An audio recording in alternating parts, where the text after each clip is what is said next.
اعوذ باللہ من الشیطان اللعین الرجیم بسم اللہ الرحمن الرحیم وبہ نستعین وهو خیر ناصر و معین۔ ہماری گفتگو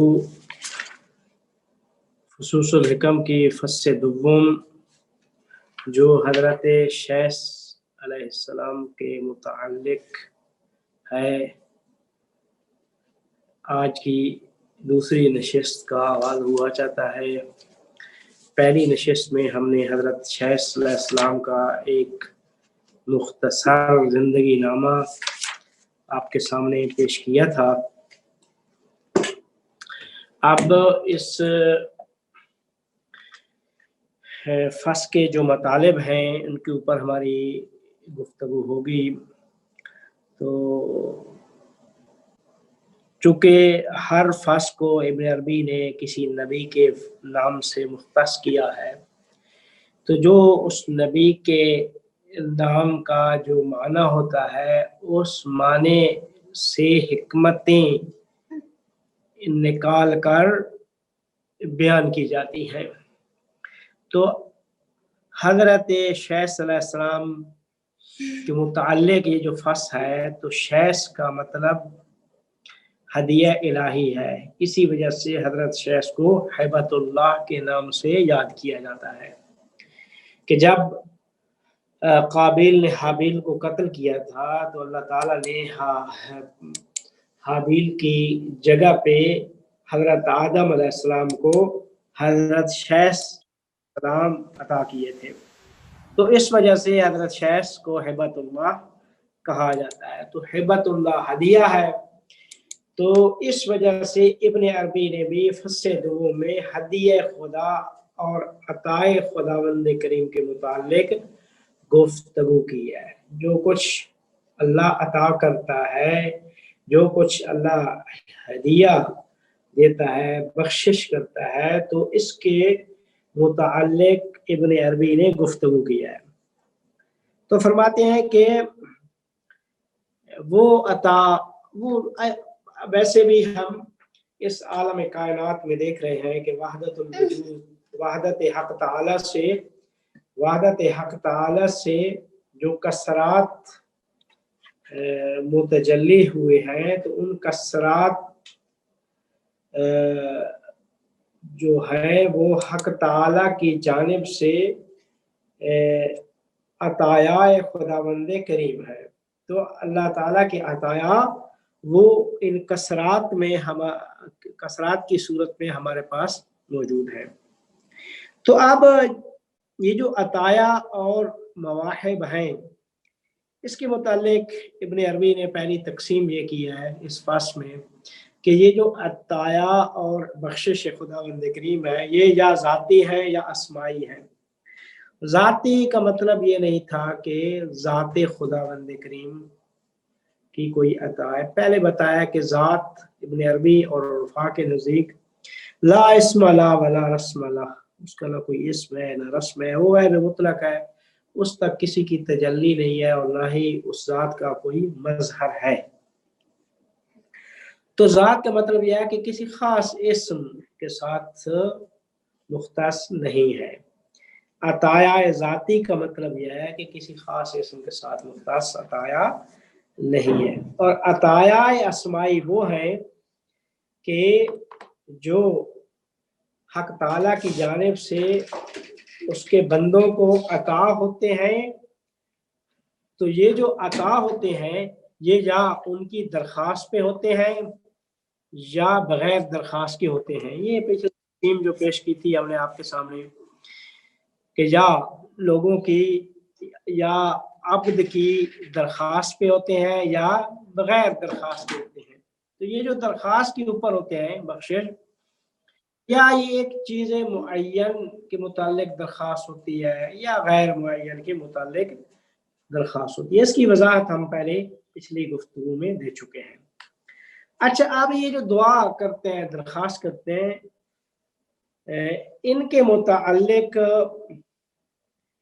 بھی ابن عربی نے ایک تقسیم کیا کہ یہ بھی 2 قسم کے لوگ ہیں جو حق تعالی سے درخواست کرتے ہیں، اس کو پکارتے ہیں، دعا مانگتے ہیں. پہلی قسم کے وہ لوگ ہیں کہ جن کی نہاد طبیعت کے اندر عجلت ہے، جلدی ہے، تو وہ چاہتے ہیں کہ دعا کریں تاکہ ان کے کام جلدی ہو جائیں. جیسے کہ آج کل ویسے بھی ہر خلق الانسان عجولا، یہ عجلت جو ہے انسان کی ذات میں رکھی گئی ہے، تو اس ذاتی عجلت کو مد نظر کر وہ چاہتے ہیں کہ دعا کریں کہ ان کا کام جلدی حل ہو جائے، وہ جلدی ان کا کام ہو جائے. اور اس کے متعلق قرآن میں بھی ارشاد ہوتا ہے وَيَدْعُ الْإِنسَانُ بِالشَّرِّ دُعَاهُ بِالْخَيْرِ وَكَانَ الْإِنسَانُ عجولا. انسان عجول ہے، عجلت اس کی ذات کے اندر عجلت ہے.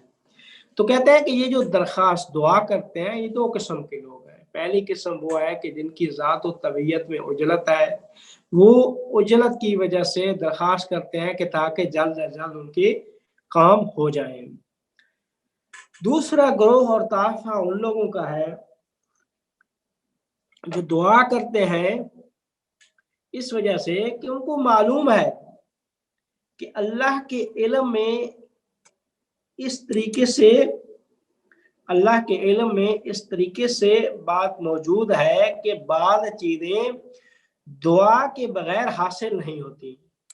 تو لہذا وہ کیا کہتے ہیں، دعا کرتے ہیں یہ جانتے ہوئے کہ اللہ کے علم میں یہ موجود ہے کہ جب تک ہم دعا نہیں کریں گے ہمیں وہ چیز حاصل نہیں ہوگی، وہ چیز نہیں ملے گی. اس کے متعلق بھی قرآن میں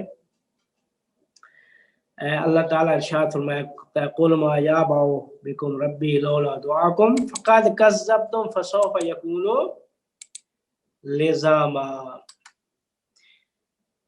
کہتے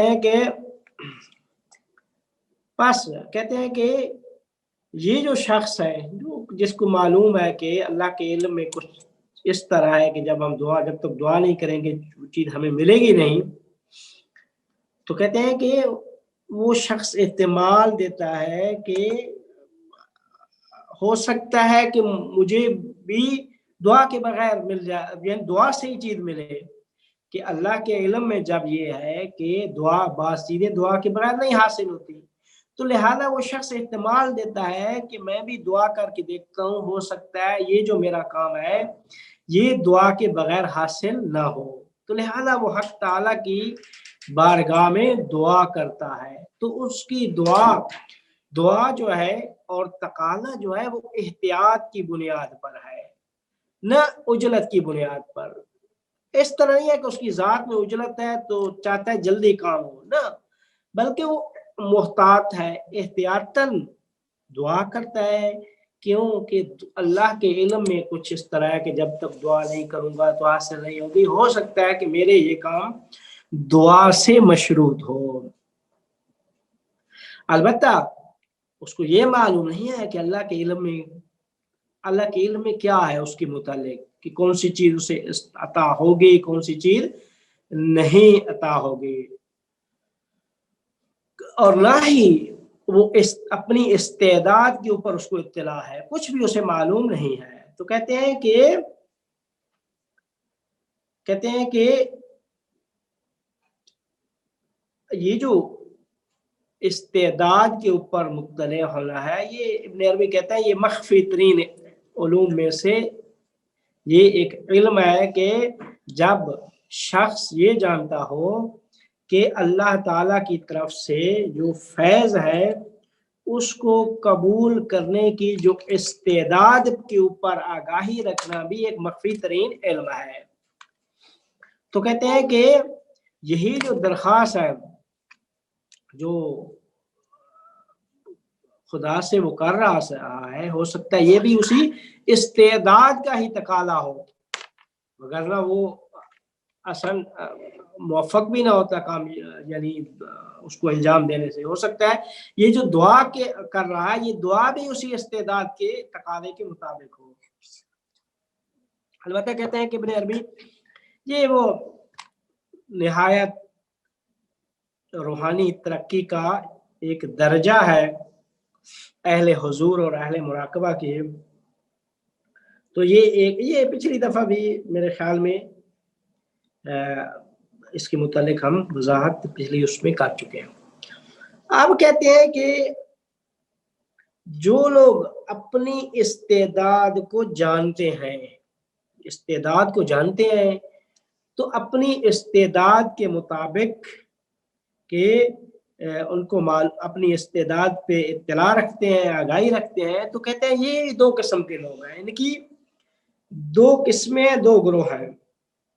پہلی قسم کہتے ہیں کہ ان لوگوں کی ہے، پہلی قسم کہتے ہیں کہ وہ اللہ تعالیٰ کی وجود مطلق کی طرف سے ہدیہ اور عطیہ کو قبول کرنے اور لینے کے بعد سمجھ لیتے ہیں کہ اللہ کی طرف سے ہدیہ اور عطیہ کو قبول کرنے کے بعد سمجھ لیتے ہیں کہ کس چیز کی استعداد ان کے پاس تھی،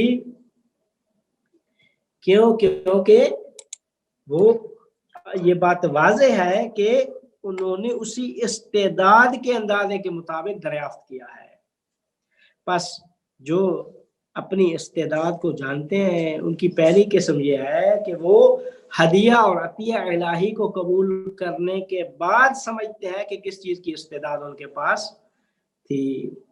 اچھا، دوسری قسم کے لوگ، دوسرا گروہ ان لوگوں کا ہے، کہتے ہیں کہ پہلے اپنی استعداد کی اطلاع رکھتے ہیں، پھر اس اطلاع کی بنیاد پر جانتے ہیں کہ کون کس قسم کی چیز کو قبول کر سکتے ہیں اور کون سی تجلی کو قبول نہیں کر سکتے۔ یعنی استعداد ہے، پہلے استعداد کو جان لیا، استعداد کو جاننے کے بعد اب اتنا جانتے ہیں، استعداد کو جاننے کے بعد یہ جان لیتے ہیں کہ کس چیز کو دریافت کرنے کے مستحق ہیں، کون سی تجلی کو اور کون سی کو دریافت کرنے کے مستحق نہیں ہے۔ کہتے ہیں کہ اس دوسری گروہ کا جو درجہ ہے وہ اس پہلے گروہ سے بالاتر ہے۔ کہتے ہیں یہ اولیاء اللہ کا گروہ ہے، یہ اس وجہ سے نہیں وہ پکارتے، دعا کرتے کہ انسانی طبیعت کے اندر جو عجلت ہے اس کی بنیاد پہ بھی درخواست نہیں کرتے، اور نہ ہی وہ احتمال کی بنیاد پر، کہ جہاں پہ کہا تھا کہ ہو سکتا ہے جی یہ چیز اللہ کے علم میں کچھ چیزیں اس طرح ہیں کہ دعا کے بغیر حاصل نہیں ہو سکتی، تو ہو سکتا ہے یہ چیز بھی میری اسی دعا کے ساتھ ہی مشروط ہو، لہذا میں دعا کرتا ہوں۔ تو اس طرح بھی یہ دوسرا گروہ نہیں ہے، بلکہ یہ دوسرا گروہ ان اولیاء اللہ کا ہے جو اللہ تعالیٰ کے فرمان کو فقط فرمان الہی کو بجا لانے کے غرض سے دعا کرتے ہیں، کہ اللہ نے کہا ہے وقال ربکم ادعونی استجب لکم، مجھے پکارو میں قبول کروں گا۔ تو کہتے ہیں چونکہ اللہ نے امر کیا ہے تو امتثال امر الہی کے لیے دعا کرتے ہیں، ان کے غرض میں، ان کی نیت میں کوئی چیز اور نہیں ہوتی، نہ وہ احتمال ہوتا ہے، نہ احتیاط ہوتی ہے، نہ اجرت کی بنیاد پہ سب کچھ کرتے ہیں۔ تو کہتے ہیں یہی وہ لوگ ہیں جو خالص عبد خدا، یہی وہ لوگ ہیں جو فقط اور فقط اللہ کی اور اپنے مالک کی خوشنودی چاہتے ہیں، اور اپنے لیے نہ کوئی مادی اور نہ ہی کوئی مانوی چیز چاہتے ہیں، جو کچھ بھی چاہتے ہیں رضائے خدا، رضائے خدا ان کی نیت میں ہے کہ فقط رضائے خدا کے لیے ہم نے سب کچھ کرنا ہے. تو کہتے ہیں اللہ کی رضا اور اس کی رضایت ان کے مد نظر ہوتی ہے، بلکہ اس کے علاوہ کچھ بھی مد نظر نہیں ہوتا. یہی وہ خالص لوگ اور خالص اولیاء اللہ کا گروہ یہی ہے. کیونکہ یہ لوگ حافظ شیرازی کے بقول یہی وہ لوگ ہیں کہ جو مخلوقات کی کثرات سے فارغ اور رہا ہو کر مخلوقات اور کثرات سے نکل کر وجود حق تعالی کی وحدت کا شہود کرتے ہیں. یہی وہ لوگ ہیں جو مخلوقات اور کثرات سے نکل کر وحدت وجود حق تعالی کو شہود کرتے ہیں. تو کہتے ہیں کہ پس کیا سبب درخواست اور دعا کرنے کا جو سبب ہے وہ 3 چیزیں ہیں. ان بنیاد پر 3 چیزیں ہو گئیں. جو درخواست اور دعا کی جاتی ہے تو درخواست اور دعا کے جو عوامل اور اسباب ہیں 3 چیزیں ہیں. یا پہلی چیز یہ ساری تفصیل کی بنیاد پہ کہ وہ عجلت جو انسان کی ذات اور طبیعت میں ہے. دوسری چیز وہ احتمال کی بنیاد پہ ہے کہ احتمال احتیاطاً کہ اللہ کے علم میں اس طریقے سے بات چیزیں ہیں کہ جب تک دعا نہیں کریں گی تو ہمیں نہیں ملے گی. تیسری چیز یہی امتثال امر الہی کے لیے ایسا کچھ دعا کرتے ہیں. تو یہی وہ خالص لوگ ہیں کہ جو اللہ کی اطاعت کے لیے دعا کرتے ہیں. یہی ان اولیاء اللہ کا یہی وہ گروہ ہے کہ جنہوں نے جو عالم کو بنحو احسن پہچانتے ہیں اور تشخیص دیتے ہیں کہ اللہ تعالی کی رضا فلاں لحظہ اور فلاں وقت میں کس بات سے متعلق ہے، اور پھر اس کی بنیاد پہ ارادہ کرتے ہیں دعا کرنے کا یا دعا نہ کرنے کا. تو جب دعا کرتے ہیں تو یہی وہ لوگ ہیں جن کی دعا حتماً قبول ہوتی ہے. کہتے ہیں کہ اس کی مثال ابن عربی نے اس گروہ کی مثال دی ہے کہ جو اللہ کے خالص بندے ہیں، قرآن سے لاتے ہیں حضرت ایوب علیہ السلام. ہمارے نبی قرآن میں ازنادا ایوب قرآن میں ہے نا، واذکر عبدنا ایوب اذ نادى ربه انی مسنی الشیطان بنصب وعذاب. کہتے ہیں کہ ایک اس کی مثال جو اللہ کے خالص بندے ہیں وہ حضرت ایوب ہے. حضرت ایوب نبی کو اللہ تعالیٰ مصیبتوں میں مبتلا ہو گئے تھے، امتحانات میں اللہ تعالیٰ نے ان کو ڈال لیا تھا. تو کہتے ہیں کہ ابتدا میں انہوں نے دعا نہیں مانگی اللہ تعالیٰ سے، ان مصیبتوں سے رہائی کی دعا نہیں مانگی. اور جب اللہ کے علم میں کی طرف نگاہ، اللہ کے علم میں غور کیا، جب اللہ کے علم کو پڑھا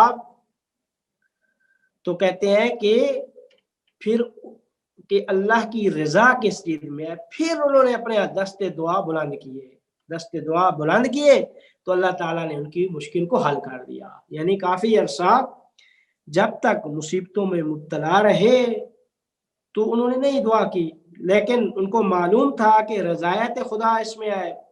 اور جب انہوں نے دست دعا بلند کر دیا کہ اب جب دست دعا بلند کیا تو اب اللہ تعالیٰ نے ان کی مشکل کو ٹال دیا. تو کہتے ہیں کہ یہ جو راز ہے کہ مقربین اور مخلصین کی دعا کے قبول اور مستجاب ہونے کا، وہ بھی یہی ہے کہ وہ حضرت ایوب کی مانند جانتے ہیں کہ کس زمانے میں اور کن شرائط میں مناسب ہے کہ دعا کرنی چاہیے، کس زمانے میں، کس وقت، کس جگہ.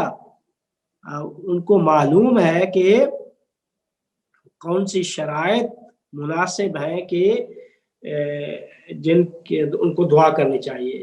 کہتے ہیں کہ اس